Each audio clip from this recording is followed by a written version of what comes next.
You know, if you were to follow a busy doctor as he makes his daily round of calls, you'd find yourself having a mighty busy time keeping up with him. There was a time not too long ago when doctors touted which brand they smoked. What cigarette do you smoke, Doctor? Once again, the brand named most was Camel. And other brands promoted themselves as part of mom's mental health, a nice smile, and, yep, even a slimming diet. Even the Lucky Strike ads, if you look at them, it says, put down the sweets, pick up the Lucky Strike, or, pick up the cigarette.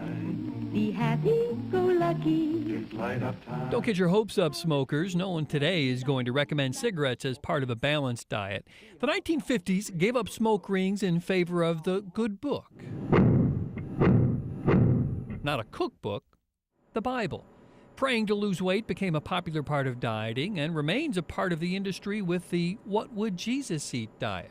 By the 60s, when Jean Nidich and her friends began meeting for moral support, Weight Watchers and the Support Group were born, along with fad diets like the cabbage diet. Wake Forest University Medical School professor Mara Vitulin says cabbage is a wonderful food, but Eating only it, you're going to miss a lot of nutrients. So if you're bypassing, you're only getting vegetables, where are you getting your calcium? Where are you going to get your iron?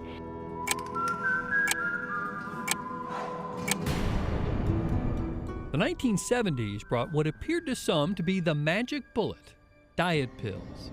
But some quickly showed they could be unsafe or abused, helping give way to the next great trend, the 1980s Scarsdale diet. High in protein, it called for a very strict 2 weeks of a grapefruit for breakfast and artificial sweeteners in place of sugar. The diet helped some, but Dr. Herman Tarnauer, its inventor, died less than a year after his book's publication.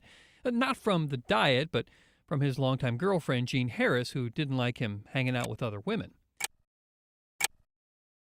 In the 90s, Scarsdale gave way to the similar Atkins diet. The whole principle, again, is that you knock out foods.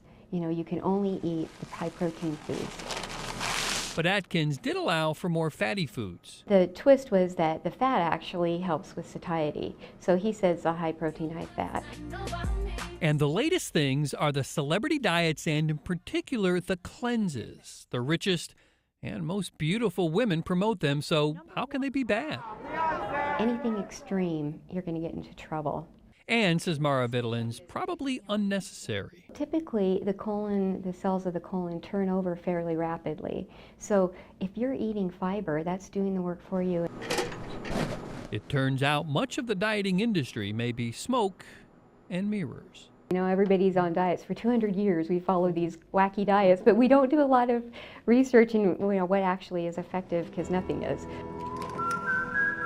Except eating fresh, natural foods in moderate amounts. But how do you sell that?